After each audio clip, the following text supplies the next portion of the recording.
लालकुआ तराई पूर्वी वन प्रभाग हल्द्वानी की डॉली रेंज की टीम ने अवैध रूप से जंगल से काटकर ले जाई जा रही बेशकीमती खैर की लकड़ी से लदी बोलेरो कार को जब्त किया है। साथ ही मौके पर एक तस्कर को भी गिरफ्तार किया गया है, जबकि 2 तस्कर अंधेरे का फायदा उठाकर मौके से भागने में सफल रहे। पकड़ी गई अवैध खैर की लकड़ी की कीमत 1.5 लाख रुपए से ज्यादा बताई जा रही है। वहीं वन विभाग ने पकड़े गए आरोपी के खिलाफ वन अधिनियम के तहत मुकदमा दर्ज कर बोलेरो कार को रेंज कार्यालय में सीज कर दिया है। साथ ही फरार दोनों आरोपियों की तलाश शुरू कर दी है। इधर इस मामले की जानकारी देते हुए डॉली रेंज के वन क्षेत्राधिकारी नवीन सिंह पवार ने बताया कि मुखबिर की सूचना पर वन विभाग की टीम ने कार्रवाई की है। उन्होंने बताया कि मुखबिर से सूचना मिली थी कि डॉली रेंज के अंतर्गत ऊंचा गांव द्वितीय बीट से खैर प्रजाति के पेड़ों का अवैध कटान कर उसको बोलेरो कार से ले जाया जा रहा है, जिस पर वन विभाग की टीम ने बताए हुए स्थान पर छापेमारी करते हुए बोलेरो कार से पकड़ने के लिए घेराबंदी की। इस दौरान वन विभाग की टीम को जंगल की ओर से एक बोलेरो कार आती हुई दिखाई दी, जिसे रोकने का इशारा किया गया तो टीम को देखकर चालक ने कार को तेजी से भगा दिया, जिसका थोड़ी सी दूर पीछा कर वन विभाग की टीम ने कार को अपने कब्जे में ले लिया। साथ ही एक तस्कर को भी मौके से ही गिरफ्तार कर लिया, जबकि 2 तस्कर अंधेरे का फायदा उठाकर मौके से फरार हो गए। पकड़े गए तस्कर ने अपना नाम रविंद्र कुमार निवासी डोला ढाम शक्ति फार्म बताया। इधर वन विभाग ने पकड़े गए आरोपी के खिलाफ वन अधिनियम के तहत मामला दर्ज करते हुए बोलेरो कार को रेंज कार्यालय में सीज कर दिया। वहीं पकड़ी गई बोलेरो कार से वन विभाग को 11 गिल्टे खैर की लकड़ी के बरामद हुए हैं, जिसकी कीमत 1.5 लाख रुपए से ज्यादा बताई जा रही है। इधर वन क्षेत्राधिकारी नवीन पवार ने बताया कि पूरे मामले की जांच उनके द्वारा की जा रही है। साथ ही फरार तस्करों की गिरफ्तारी के लिए टीमें गठित कर दबिश दी जा रही है। उन्होंने वन तस्करों को चेतावनी देते हुए कहा कि जंगल से अवैध लकड़ी तस्करी को किसी भी कीमत पर बर्दाश्त नहीं किया जाएगा। आज प्रातः हमें मुखबिर द्वारा सूचना दी गई थी कि इमली घाट अनुभाग के अंतर्गत ऊंचा गांव द्वितीय बीट से कुछ अपराधी खैर वृक्ष काट रहे गए, तो हमने तुरंत टीम का गठन कर उनकी घेराबंदी की, जहां पर हमने एक बोलेरो गाड़ी तथा 11 गिल्टे उसमें अवैध रूप से खैर के लदे थे वो पकड़कर सीज किए हैं। एक मुलजिम इसमें रविंदर सिंह है जो ढोराडाम का निवासी है, उसे हमने गिरफ्तार किया है, और 2 और मुलजिम जो कि भागने में सफल रहे हैं उनकी धरपकड़ हम कर रहे हैं। 26 भारतीय वन अधिनियम की धारा 26 फॉरेस्ट एक्ट के अंतर्गत हम इसे पंजीकृत कर रहे हैं। नहीं, वन तस्करों को हम किसी भी कीमत में वो नहीं करेंगे, बर्दाश्त नहीं करेंगे, और जो भी अवैध काम करेगा उसको पकड़कर जेल डालने की कार्रवाई हमारे द्वारा की जा रही है और आगे भी जारी रहेगी। राजकीय स्नातकोत्तर महाविद्यालय में मेधावी छात्र छात्राओं का अभिनंदन समारोह आयोजित किया गया। कार्यक्रम का शुभारंभ नेता प्रतिपक्ष यशपाल आर्य ने माता सरस्वती के चित्र के सम्मुख दीप प्रज्वलित कर किया, जिसके बाद महाविद्यालय के छात्र छात्राओं ने रंगारंग कार्यक्रम प्रस्तुत किए। वहीं इस दौरान नेता प्रतिपक्ष यशपाल आर्य ने मेधावी छात्र छात्राओं को छात्रवृत्ति चेक वितरित किए।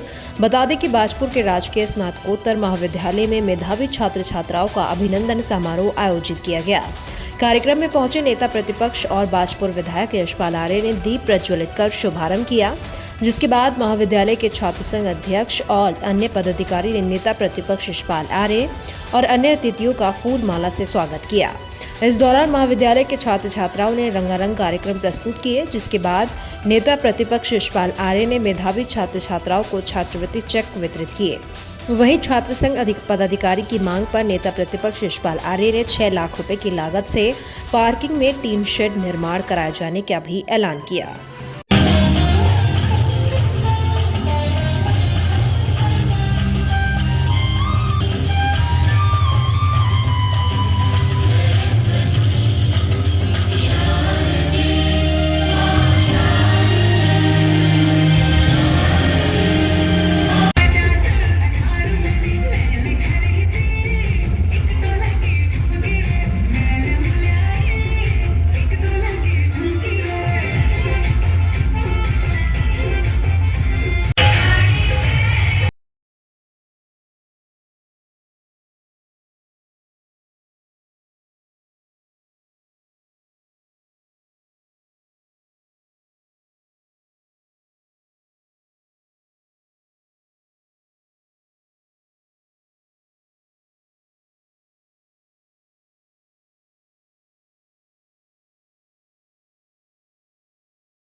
देखिए आज मुझे तो यहाँ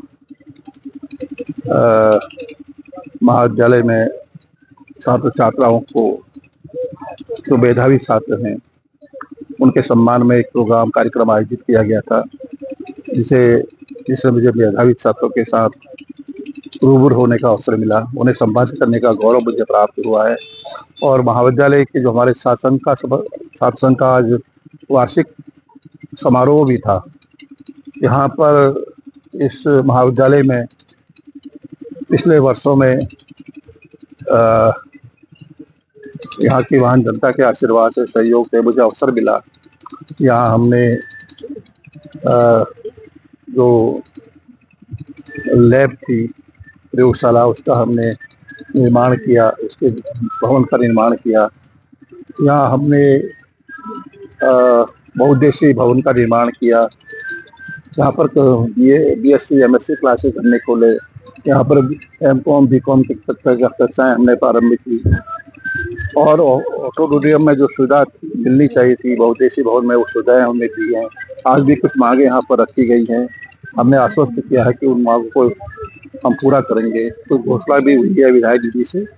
कोशिश होगी कि जैसा मेरा लक्ष्य है, जैसा मेरा संकल्प है कि पाजपुर एक एजुकेशन हब के रूप में विकसित हो, और इस दिशा में पिछले वर्षों में हमने पॉलिटेक्निक कॉलेज यहाँ पर स्थापित किया है, ITI कॉलेज स्थापित किया है, महिला ITI कॉलेज हमने स्थापित किया है। JNM कॉलेज की बिल्डिंग पूर्ण हो चुकी है, भवन तैयार हो चुका है। अगले सत्र में हम JNM की छात्र छात्राओं का भी यहाँ पर प्रवेश होगा, जिससे कि यहाँ के छात्र छात्राएं भविष्य में अपने पैरों पर खड़े हो सकें। कि हमारा सपना है और सपने को पूरा करने के लिए हम कटिबद्ध हैं। महिलाओं को बैंकों से समूह दिलाने के नाम पर उनके जरूरी दस्तावेजों का प्रयोग करते हुए आरोपी पति पत्नी ने बैंक से करोड़ों रुपए का लोन ले लिया और पैसा लेकर फरार हो गए। महिलाओं को इसकी भनक तक नहीं लगी। महिलाओं को जब इसकी जानकारी मिली तो सभी महिलाएं इकट्ठा होकर दंपति के घर पहुंची तो वहां से वो फरार थे और जानकारी मिली कि वो पैसा लेकर विदेश भाग गए हैं। जब महिलाओं को ऐसा लगा कि उनके साथ धोखाधड़ी हुई है, तब वो सभी महिलाएं इकट्ठा होकर बन्नाखेड़ा चौकी पहुंची, जहां उन्होंने SI विक्रम धामी को मामले की पूरी जानकारी दी और आरोपी पति पत्नी पर करोड़ों रुपए की धोखाधड़ी करने का आरोप लगाया। इस दौरान सैकड़ों महिलाएं कोतवाली के बाहर खड़ी नजर आई। महिलाओं ने बताया कि आरोपी पति पत्नी ने पैसों का लालच देकर उन्हें बैंकों के समूह के माध्यम से पैसा दिलाने के लिए उनके जरूरी दस्तावेज लिए, जिन्हें दिए गए काफी समय हो गया और जब कोई सख्ती से पेश नहीं आ जाता तब दोनों दंपति कुछ रुपए समूह का पैसा मिलने की बात कहकर उन्हें दे देते थे और समूह की किश्त के रूप में बैंक में वापस पैसा जमा करने के नाम पर किश्त ली जा रही थी, लेकिन दंपति द्वारा किसी तरह की किश्त बैंक में वापस जमा नहीं की गई। इस तरह से लगभग सैकड़ों महिलाओं को समूह का पैसा दिलाने के नाम पर उनके नाम से करोड़ों रुपए का लोन लेकर पति पत्नी मौके से फरार हो गए। इंद्रजीत और बलजीत, इन्होंने करोड़ों के रुपया लेके भाग गया। लुगाइयों को चूतिया बनाते रहे, दिलासा देते रहे। ये रेंटे गांव की बात है। यहाँ पे एक महिला है इंद्रजीत कौर नाम की, जिसका हस्बैंड का नाम बलजीत सिंह है। वो समूह चलवाते थे। समूह के तौर पे लाखों, मतलब सैकड़ों महिलाओं के जो समूह लिए उसने खुद लेके और धोखाधड़ी से विदेश भाग गई है। करीबन होगा 1.5 करोड़ रुपए का। ये होंगे कम से कम 60-70 महिलाएं, जिनके 3-3, 4-4 समूह चला के वो करवाती थी और उनसे पैसे ठग के विदेश भाग गई है। वहाँ एक औरत हमारे समूह लेकर भाग गई, इंद्रजीत और बलजीत दोनों गए लेकर और धोखा मारी से ले गए। हमें तो यही पता ना बैंक कौन सी है कौन सी नहीं है। कितनी महिलाएं हैं? कम से कम 100-150 महिला इस टाइम है। इस वक्त आप कहाँ आए हुए हैं? चौकी आए हुए हैं बन्नाखेड़ा। पुलिस ने कोई कार्रवाई अभी चल रही है, देखो अभी तो पुलिस वाले बता रहे हैं, देखो अभी सुनवाई कुछ नहीं है। क्या मांग ये है कि जो हमारे शंभू है वो हमारे घर किस्त लेने नहीं आए, जिसने जमा करी है आज तक उसी के पास जाना। हमारे कब्जे की नहीं, हम गरीब आदमी है, जहर खा कर मर जाएंगे, कोई फायदा नहीं। बाजपुर रोड स्थित राधे हरि स्नातकोत्तर महाविद्यालय में प्रवेश को लेकर छात्राओं का पिछले लगभग 5 दिनों से अनिश्चितकालीन धरना प्रदर्शन जारी है। छात्राओं का आरोप है कि कॉलेज में टैबलेट घोटालों को लेकर कोई संतुष्ट जवाब नहीं दिया जा रहा है। बता दें कि समाज सेवी अली अनवर ने RTI के तहत टैबलेट वितरण को लेकर एक सूचना मांगी थी, जिसमें कई अनियमितताएं सामने आई। अब टैबलेट घोटाले को लेकर एक जांच समिति का गठन किया गया है। यहाँ ये भी बता दें कि महाविद्यालय में छात्राओं के लिए छात्रावास बनाया गया है, लेकिन छात्रावास में छात्र न रहकर कॉलेज स्टाफ रह रहा है। जिसको कॉलेज की प्रिंसिपल ने भी माना है। छात्राओं का आरोप है कि जब तक उनकी मांगों पर ध्यान नहीं दिया जाएगा, ये धरना अनिश्चितकालीन जारी रहेगा। उन्होंने कहा कि कॉलेज के गेट पर कोई सिक्योरिटी गार्ड नहीं है। असामाजिक तत्व कॉलेज के अंदर बड़े आराम से प्रवेश कर जाते हैं, जिससे यहाँ की छात्राओं को काफी कठिनाइयों का सामना करना पड़ता है। उन्होंने कहा कि गेट पर एक पुलिसकर्मी की तैनाती की जाए। उन्होंने कहा कि कॉलेज मैदान में मंदिर में कई कांच के टुकड़े देखने को मिलते हैं। कॉलेज के अंदर साफ सफाई को लेकर भी सवालिया निशान है। प्राइम उत्तराखंड न्यूज के लिए काशीपुर से आकाश गुप्ता की रिपोर्ट। एक तो टैबलेट घोटाला है, एक यूजी पीजी के पोर्टल को खोलने के लिए हम लोग यहाँ पे धरना प्रदर्शन कर रहे हैं। जो टैबलेट घोटाला है, हमारी सीधी मांग है उनके अपराधियों को दोषी हैं जिस पर जांच हो। और जैसे कि आप उधर की साइड देखेंगे, मंदिर की स्थिति ऐसी है कि वहाँ के मंदिर में कांच टूटे पड़े हैं, कांच लगाए हैं, उसके लिए फंड आ गया है, फंड कट जाता है, काम यहाँ पर होता नहीं है। छात्रावास को लेकर एक छात्रावास खाली कराया नहीं है, दूसरा बन के तैयार है। हम अपने गेट पे आ जाते हैं। गेट पे कॉलेज कम गंदा संस्थान ज़्यादा लगता है और यहाँ पे हम ज्ञापन पे ज्ञापन दिए जा रहे हैं। हमारी मांग कोई नहीं सुनता। तो हमारा सीधा कॉलेज प्रशासन से यही विनती है, हमारी मांगों को पूर्ण करें, वरना ये धरना प्रदर्शन अनिश्चित काल तक चलता रहेगा। मेरा नाम सतनाम सिंह निक्का।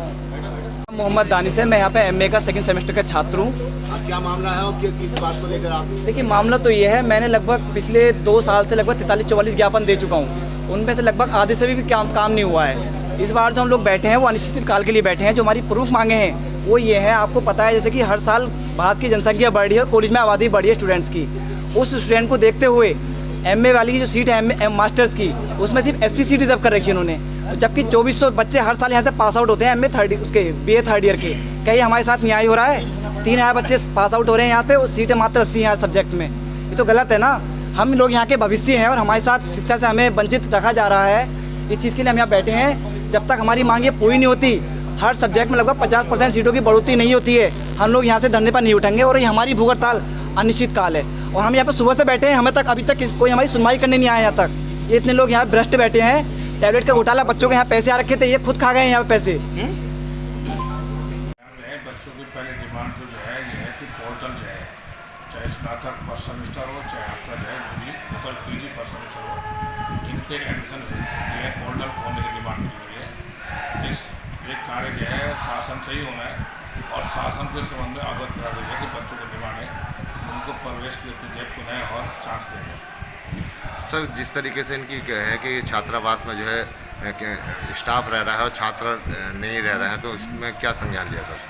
बच्चों बिल्कुल सही बात है इसमें दो राय है इसमें कि नाम के जो है जो हमारा हॉस्टल है, ये हॉस्टल जो है पूर्व में जो है उससे पूर्व प्राचार्य द्वारा जो है हॉस्टल जो है पुलिस प्रशासन की डिमांड पर जो है कुछ समय के लिए दिया गया था, जिसमें इस टाइम वर्तमान समय जैसे मुझे बताया गया है कि वहाँ पर PSC है, पुलिस है, CPU के लोग वहाँ पर रहते हैं और उसको हमने खुलवाने के 2-3 बार चिट्ठी ऑलरेडी दे चुके हैं।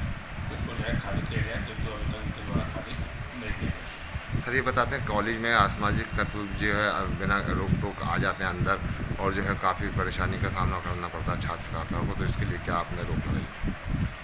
यही बच्चों की डिमांड बिल्कुल सही है, किंतु इस टाइम जो है प्रवेश प्रक्रिया इस टाइम जारी है सर, और इस टाइम जो है कई बार बच्चों के साथ उनके गार्जियन भी आ जाते हैं, तो थोड़ा इस टाइम मुश्किल कार्य होता है। किंतु फिर भी हम लोगों द्वारा जो है आज से जो है इस पर चेकिंग का अभियान शुरू कर दिया गया है। जो व्यक्ति आउटसाइडर दिखाया गया उनको जो है कैंपस से बाहर किए जाने का प्रयास किया जा सकता है। टैबलेट घोटाले को लेकर के यहाँ पर किया जा रहा है कि सब टैबलेट जो है पात्र बच्चों को जो है नहीं दिए गए, उनके खातों में पैसा भी नहीं आया, जबकि शासन से आ गया, तो क्या कहना है इसमें? देखो, इस संबंध में ज़्यादा कुछ नहीं कह सकता हूँ।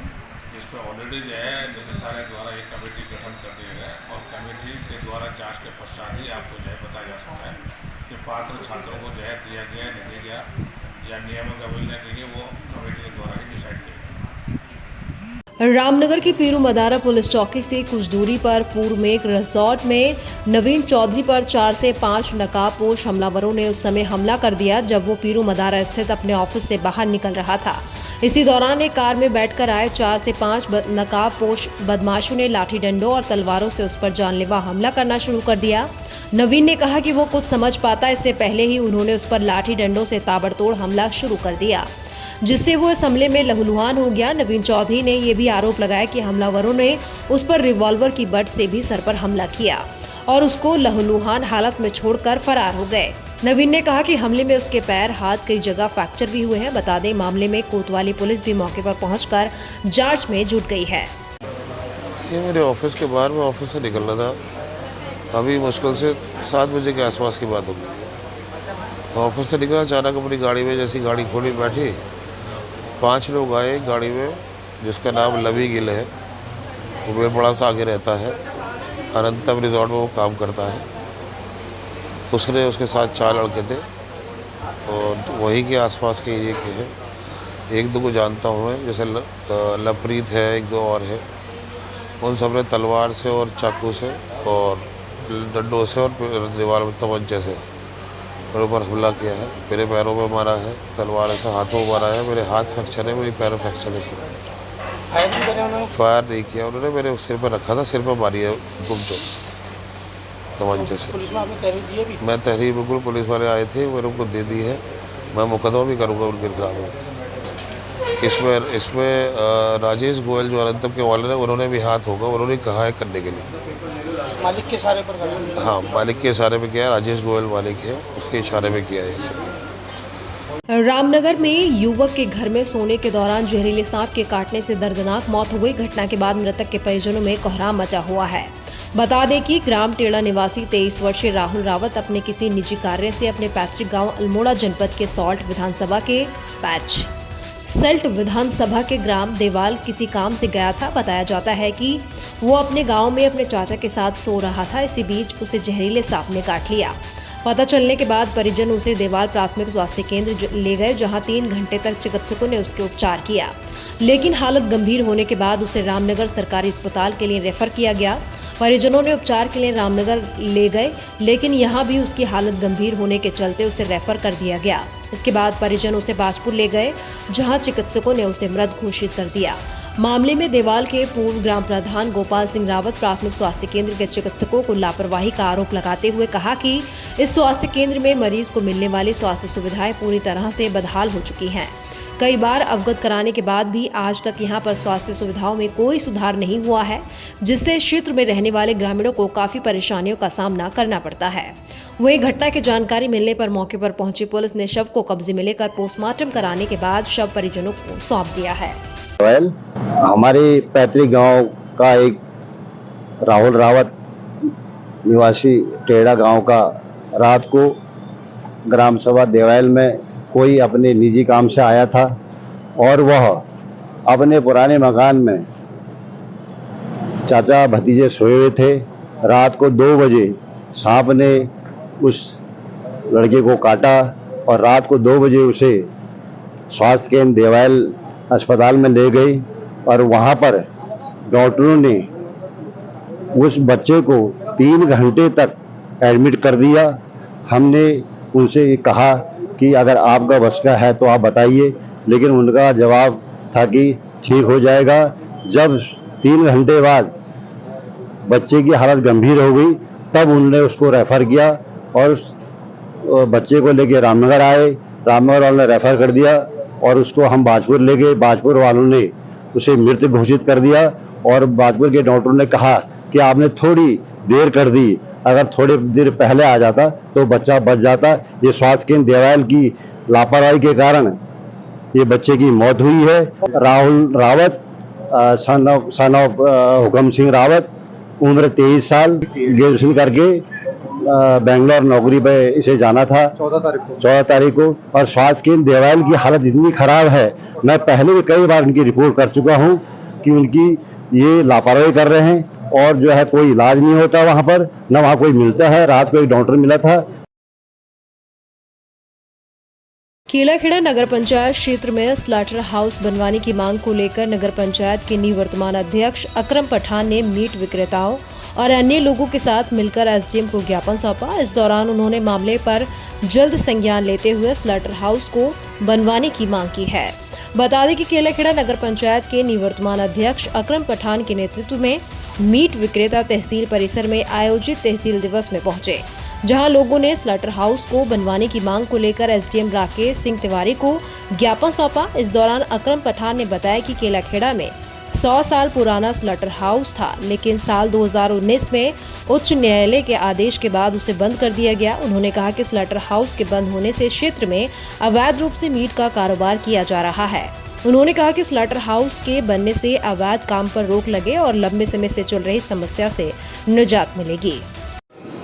जैसे कि आप जानते हैं, केलाखेड़ा में स्लॉटर हाउस उच्च न्यायालय द्वारा, माननीय उच्च न्यायालय द्वारा आदेश है कि बड़ा मीट या छोटा मीट या किसी तरह का मीट भी खुले में नहीं हो करके, बल्कि ये एक जगह चयनित जगह पर बनेगा। उसी श्रृंखला में हमारे यहाँ पर एक जगह का नगर पंचायत द्वारा, बोर्ड के द्वारा उस जगह का जो है प्रस्ताव हुआ और वहाँ पर वो बनने जा रहा था, लेकिन कुछ लोग विरोध कर रहे थे जो कि खुले हुआ मीट बिक रहा है उसकी दलाली के पीछे, क्योंकि उन लोगों का धंधा चल रहा है, खुले में दलाली कर रहे हैं, वो उन लोगों से कुरैशी समाज से पैसे वसूलते हैं, वो नहीं चाहते कि स्लॉटर हाउस केलाखेड़ा में बने। तो मैं यही कहना चाहता हूँ कि माननीय उच्च न्यायालय के आदेश को देखते हुए जब ये आदेश हुए हैं और नगर पंचायत ने प्रस्ताव करके एक जगह चयनित की गई है और उसमें नगर पंचायत भी इन्वॉल्व है, उससे नगर पंचायत की आय भी बढ़ेगी और जो आए दिन विरोध होता रहता है कि यहाँ पर ऐसा मीट कट गया, ऐसा मीट कट गया, गैर पशु का मीट कट गया, तो उस तरह की परेशानी दूर हो जाएंगी और स्लॉटर हाउस में मीट करेगा। और जो वहाँ पर आबादी है, मुस्लिम आबादी, वो लाखों की संख्या में है और लगभग 100 वर्ष पुराना स्लॉटर हाउस, बल्कि 100 से भी ज़्यादा वहाँ पर चालू था, लेकिन मानकों के अनुसार नहीं आ पाया, इस वजह से कुछ दिनों के लिए बंद कर दिया गया था। हम उसी स्लॉटर हाउस को दूसरी जगह चयनित स्थानांतरण करके कोर्ट में प्रस्ताव पास करके स्थानांतरण का और उसको वहाँ पर बनवाने जा रहे हैं, वार्ड नंबर 8 में रत्ना मंडई में। वहाँ किसी भी धर्म को या किसी को भी आपत्ति नहीं होनी चाहिए, क्योंकि वो एकांत में है और मानकों के अनुसार बनेगा। जो किसी भी धर्म के, किसी भी जाति के, किसी भी, हम नहीं चाहते किसी को ठेस पहुँचे, इसी वजह से हमने दूसरी जगह वहाँ जहाँ पर विरोध हो रहा था वहाँ से हटाकर उसका स्थानांतरण करा और वो वार्ड नंबर 8 रत्ना मंडई में किया गया। मौके पे सभी अफसरों ने उसका जायजा ले लिया है और जगह उचित स्थान से ही पाया गया। जो आज तहसील दिवस है, अगस्त माह का प्रथम मंगलवार है, तो इसमें 5 शिकायतें तो लिखित रूप में आई हैं, 1-2 शिकायत वैसे मौखिक आई थी, तो जिसका समाधान मौके पर कर दिया गया। और विगत जो तहसील दिवस हुए थे तो उसमें जो शिकायतें आई थी सिंचाई विभाग, पीडब्ल्यूडी या राजस्व की, तो उसके संबंध में भी उसकी समीक्षा की गई और कोशिश ये रहती है कि जो तहसील दिवस में शिकायतें आएँ उसका अगले तहसील दिवस अर्थात प्रथम मंगलवार वाली तृतीय मंगलवार तक उसका समाधान है। केलाखेड़ा नगर पंचायत क्षेत्र में एक स्लॉटर हाउस बनना है जो काफ़ी समय से चल रहा था। इसमें माननीय हाई कोर्ट भी लोग गए थे और माननीय हाई कोर्ट द्वारा भी पूर्व में आदेश किया गया था कि वहाँ स्लॉटर हाउस बनाने की कार्रवाई की जाए। नगर पंचायत बोर्ड ने तत्समय जो है भूमि चिन्हित करते हुए प्रस्ताव किया था। बाद में एक प्रस्ताव हुआ, उसको कैंसिल कर दिया गया। पुनः विगत 2-3 महीनों से चल रहा है कि वहाँ एक प्राइवेट प्रॉपर्टी के साथ इनका पीपीपी भूमि पे भूमि चिन्हित कर ली गई, उसका प्रस्ताव गया था, किंतु कुछ व्यक्तियों के द्वारा उस पर आपत्ति दर्ज की गई थी डीएम साहब के यहाँ। तो डीएम साहब ने फिर उस आपत्ति को भेजा है निस्तारण के लिए और हमने जो है उसमें एक कमेटी गठित कर दी गई है जिसमें तहसीलदार, ईओ और एमओ है। तो वो कमेटी जो है 2-3 दिन में मौका करके रिपोर्ट देगी। तो आज जो केलाखेड़ा क्षेत्र के जो नगरवासी हैं और पूर्व नगर पंचायत अध्यक्ष जी के नेतृत्व में आए थे, उनका वही रिक्वेस्ट था कि जो स्लॉटर हाउस के लिए वर्तमान में समय में भूमि चिन्हित की गई है वह आबादी से दूर है और सर्वाधिक उपयुक्त है, तो उसमें यथाशीघ्र उसकी कार्रवाई की जाए ताकि किसी को, ना तो दुकानदार को परेशानी हो, ना अन्य जो शिकायत करता है उनको परेशानी हो। तो उसमें हम उनको कहा गया है कि शीघ्र हमारी कमेटी जांच कर लेगी और जो रिपोर्ट है वो जिलाधिकारी महोदय को प्रेषित करेगी।